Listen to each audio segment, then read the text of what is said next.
Now last time आवाज आ रही है? Audible? Yes Yes, sir. Okay. Last time we have taken Yes, sir. Electric field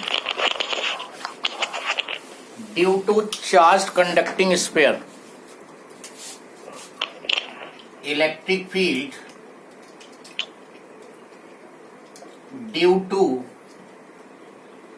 charged conducting sphere. This we have taken yesterday. This was charged conducting sphere of radius r,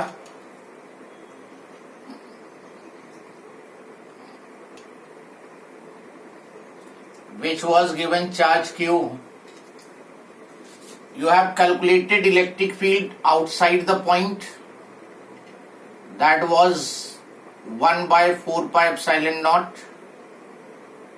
charge को लगा बोल मत करो Q upon r square. Charge में आओ और data नहीं. Then just on the surface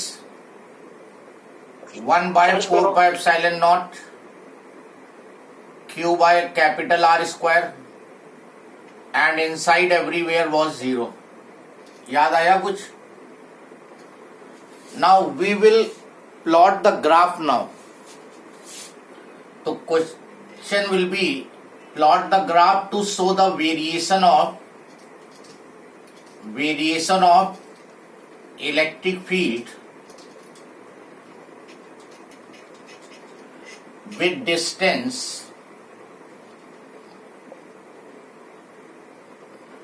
due to charged conducting sphere. This is very important question, very very important. So the variation of electric field with distance due to charged conducting sphere. इस charge conducting sphere की वजह से distance के साथ कैसे field very करेगी. तो this sphere we are taking as a reference, तो इजी रहेगा प्लॉट करना. इसको रेफरेंस लेते हुए we will plot the graph. On y axis we are plotting electric field, on x axis we are plotting distance, और ये reference लेते हुए ये जो डिस्टेंस आएगी यहां पर, this will be capital R one side में, और ये दूसरे साइड में आएगी डिस्टेंस. स्फीयर के वन साइड प्लस आर हो गया. दैट मीन्स ये तो सेंटर ऑफ स्फीयर है, ये इनसाइड पॉइंट है, ये इनसाइड पॉइंट है, ये इनसाइड है, ये सरफेस हो गया, और इसके बियॉन्ड जो है वो आउटसाइड द स्फीयर हो गया. और यहां इलेक्ट्रिक फील्ड का वेरिएशन है. मान लो ये इलेक्ट्रिक फील्ड जो है यहां पर, इसकी वैल्यू है 1 by 4 pi epsilon not Q by capital R square. ये वैल्यू यहां पे इतनी है. ये now any problem in this step? किसी को यहां तक कोई प्रॉब्लम हो तो बोलो. We are going to plot the graph to show the variation of electric field. Small r लिखा वो क्या? ये स्मॉल आर डिस्टेंस है. जैसे यहाँ पे ये डिस्टेंस स्मॉल आर है, ये स्मॉल आर है, but it is less than capital R. यहाँ पे स्मॉल आर जो होगा वो इक्वल टू आर होगा, यहाँ पे स्मॉल आर जो होगा वो greater than r capital r होगा. समझ में आ गया? Small r is the distance, और कैपिटल आर जो है वो फिक्स रेडियस है. Capital r is fix radius. Now can you tell me what is the electric field over here? यहां पे इलेक्ट्रिक फील्ड कितनी है? यहां पर जीरो. जीरो. यहां पे कितनी है? सेंटर पे जीरो. यहां कितनी है? जीरो. तो ये ग्राफ बनेगा, सेंटर से लेके सरफेस तक जीरो होगी, और सरफेस पे फील्ड एकदम से राइज कर जाएगी 1/4πε0 Q/r²। तो ये यहां पे एकदम से राइज हो गई, ये ग्राफ हो गया सरफेस पे। और सरफेस से बाहर जाने पे जैसे जैसे इधर मूव करोगे आर की वैल्यू इंक्रीज होती जाएगी, आर इंक्रीज होता जाएगा तो ई डिक्रीज होता जाएगा। So this type of graph you will be getting. Centre से लेके सरफेस तक जीरो, सरफेस पे ये राइज करेगी equal to electric field at the surface. ये मैक्सिमम वैल्यू होती है क्योंकि ये आर की मिनिमम वैल्यू है, इसके बाद आर इंक्रीज ही होना है। और इधर अगर आ जाओगे तो जीरो हो जाती है electric field. So this electric field is the maximum electric field on the surface. इसके बाद जब तुम पॉइंट इधर को बढ़ोगे तो आर बढ़ेगा तो ई कम होगा, तो ये डिक्रीज हो गया। इसी तरह इस साइड में देखोगे तो यहां फील्ड जीरो, यहां फील्ड जीरो, यहां फील्ड जीरो। तो इस साइड में भी अगर बनाना है तो ये इधर आ गया, जीरो आ गया, सरफेस पे मैक्सिमम हो जाएगी दिस वन, और उसके बाद फिर ये यहां से ये उसी तरह डिक्रीज करेगी। So this is the graph to show the variation of electric field with distance due to charged conducting sphere. ठीक से क्वेश्चन पढ़ लेना, चार्ज कंडक्टिंग स्फीयर का पूछा है तो ये अलग ग्राफ प्लॉट होगा। और ये तुम्हारा सेंटर है, this is the centre point, this distance is equal to radius, this is also radius on other side. और ये सब बाहर हो गया, आउटसाइड पॉइंट हो गया, ये आउटसाइड स्फीयर हो गया। सर जो ई के ऊपर, हाँ सर जो ई के ऊपर 1/4πε0 Q/r² लिखा है, ये कौन सा है? ये वैल्यू इलेक्ट्रिक फील्ड की है जो यहां पर है। वाई एक्सिस पे यहां पे इलेक्ट्रिक फील्ड जीरो है, मान लो यहां पे इलेक्ट्रिक फील्ड 100 न्यूटन पर कूलम है यहां पर, तो 0, 10, 20, 30, 40, 50, 60, 70, 80, 90, 100 है ये जो सरफेस पे है। सरफेस पे मैक्सिमम होती है, बाकी टाइम कम हो जाएगी। ये यहाँ पे एक्सिस लेबलिंग है, एक्सिस की लेबलिंग है यहाँ पर, मतलब इतनी वैल्यू होगी यहाँ पर फील्ड की, मतलब यहाँ पे जो फील्ड आई है कैपिटल आर पे जो फील्ड है वो इतने के बराबर होगी। गॉट इट और नॉट? Yes sir. तो चार्ज स्फीयर के केस में इनसाइड स्मॉल आर क्या है? स्मॉल आर डिस्टेंस है, जनरल टर्म है स्मॉल आर। जैसे डिस्टेंस तुम्हें प्लॉट करनी है तो कभी डिस्टेंस जो है वो रेडियस से कम होगी, कभी रेडियस के बराबर होगी, कभी रेडियस से ज्यादा होगी। तो यहां जैसे ये ले रहे हो ये पॉइंट, तो यहां जो स्मॉल आर ये वैल्यू है ये कैपिटल आर से कम है। यहां जब लोगे स्मॉल आर तो कैपिटल आर से ये कम है, यहां लोगे तो कैपिटल आर के इक्वल स्मॉल आर है, और यहां लोगे तो स्मॉल आर जो है कैपिटल आर से ज्यादा। ये डिस्टेंस है, small r is basically distance from centre, distance from centre. Centre से डिस्टेंस बढ़ेगी, how field will be varying, surface तक जीरो रहेगी, सरफेस पे मैक्सिमम और फिर decrease. Any other problem? Now उसके बाद इनसाइड एवरीवेयर जीरो होती है फील्ड, सरफेस पे ये फार्मूला होता है, और आउटसाइड ये फार्मूला होता है। जिनके पास ना हो ये नोट कर लें, आउटसाइड द स्फीयर ये होगा फार्मूला, ये जस्ट ऑन द सरफेस, और inside everywhere the value of field is zero. अब इस पे बेस्ड न्यूमेरिकल सॉल्व करेंगे।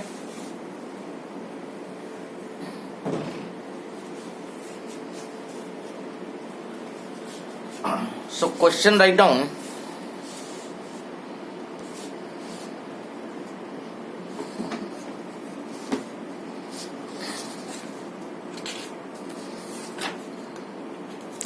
a uniformly charged conducting sphere, a uniformly charged conducting sphere of 1.2 meter radius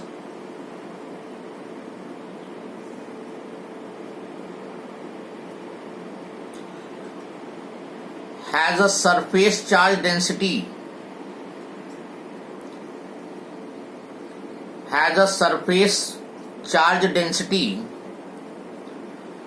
of 80 microcoulomb per meter square. 80 microcoulomb per meter square. What is the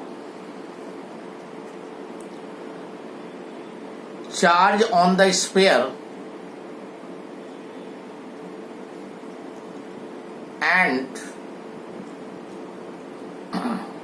total electric flux leaving the surface of the sphere?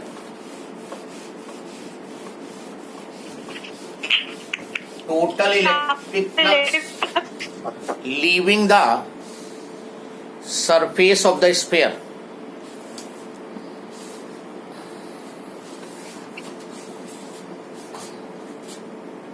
This is question number 8 from your book. If you have uniformly charged conducting sphere, this is uniformly charged conducting sphere of 1.2 meter radius 1.2 meter,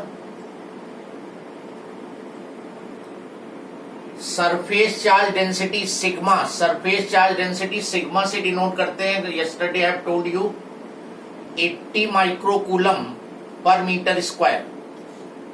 this is surface charge density. Surface charge density. What is the charge on the sphere? क्यों निकालना है? What is the charge on this sphere and total electric flux leaving the surface. तो यहां पर sigma तुम्हें दिया हुआ है.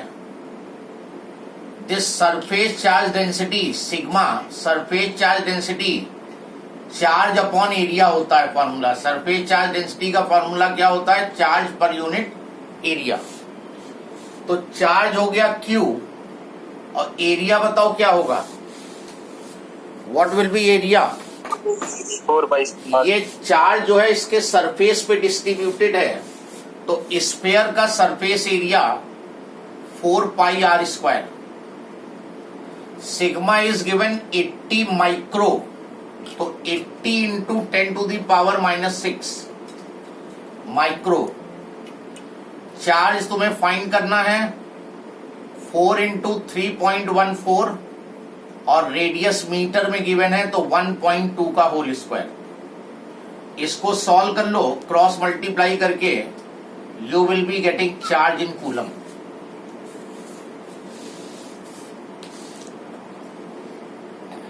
कोई कंफ्यूजन हो, कोई प्रॉब्लम हो तो बताओ.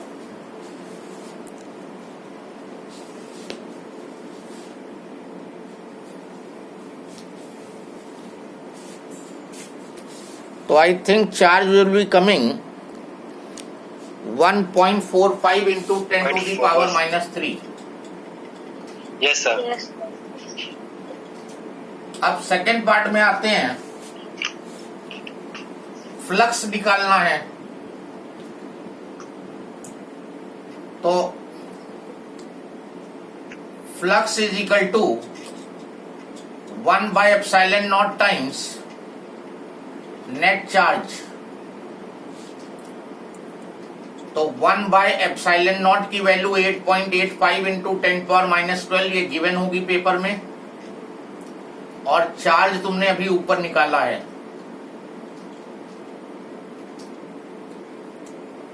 इतने न्यूटन मीटर स्क्वायर पर कूलम.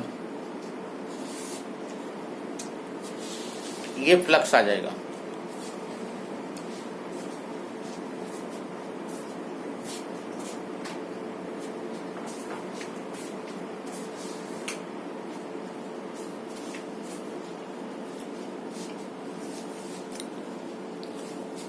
कोई प्रॉब्लम हो बताओ।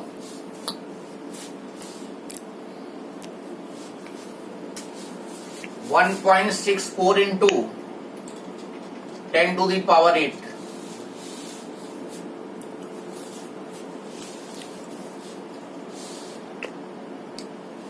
आ रहा है ये answer? Yes, sir. Yes, sir. Yes, sir. Okay, next question.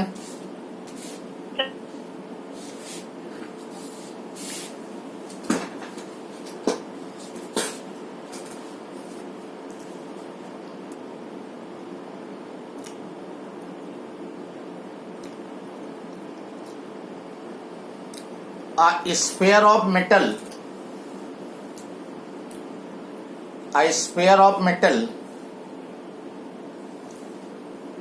has a radius of 12 centimeter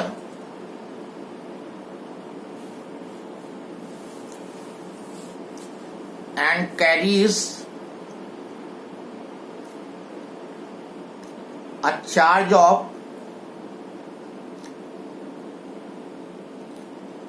1.6 into 10⁻⁻7 coulomb,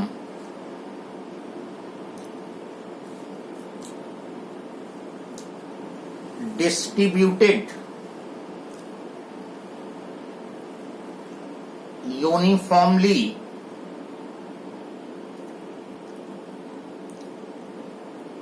on its surface,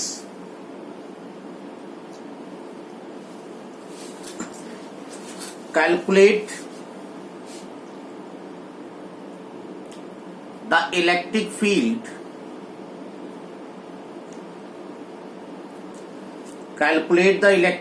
intensity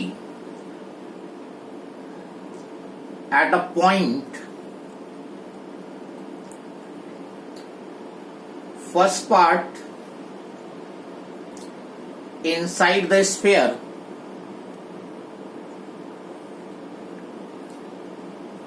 second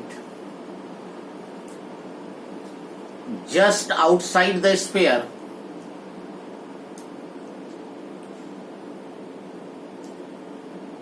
and third 18 centimeter from the center of the sphere.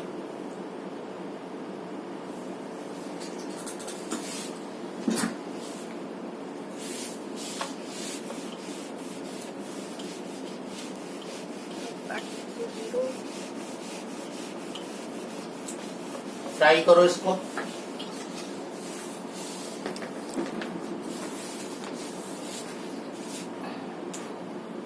Sphere of metal has radius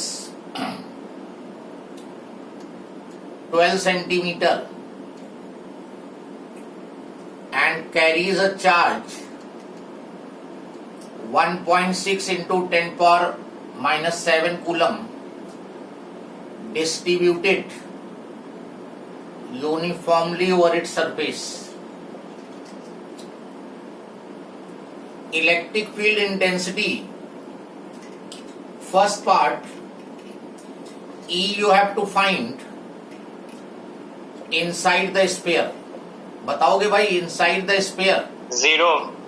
Zero. Zero हो जाएगा। Everywhere Zero. inside the sphere electric field is zero. बता चुके Second हैं। 100. Zero. Then second part, just outside the sphere. Just outside का मतलब होता है on the surface, यहां पर, और just outside का फॉर्मूला होता है 1/4πε0 Q/R²। just outside the sphere का मतलब on the surface, तो ये 9 into 10⁹9, charge is 1.6 into 10⁻⁻7 और R 12 into 10⁻⁻2 का होल स्क्वायर। क्योंकि ये जो डिस्टेंस दी है, रेडियस दिया है, ये सेंटीमीटर में है, कन्वर्ट इट इनटू मीटर। 10⁵ आ रहा होगा शायद, Yes, sir. न्यूटन पर कूलम। और तीसरे पार्ट में electric field 18 centimetre from centre of sphere, 18 centimetre from centre of sphere. अब 18 सेंटीमीटर यहां तक तो 12 हुआ, तो 18 यहां पे कहीं हुआ, तो आउटसाइड द स्फीयर की बात कर रहा है वो। Outside the sphere Q upon small r square होता है। Q की वैल्यू तो वही होगी और स्मॉल r हो जाएगा 18 इंटू 10⁻⁻² का होल स्क्वायर। इसको सॉल्व कर दो, you will get outside the sphere.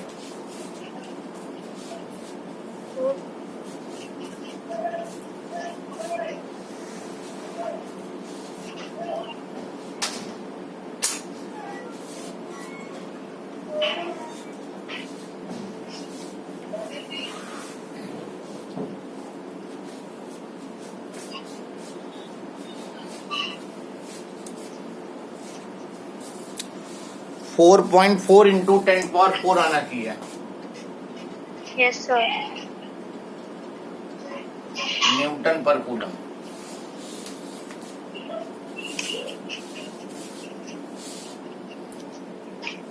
Any problem in this?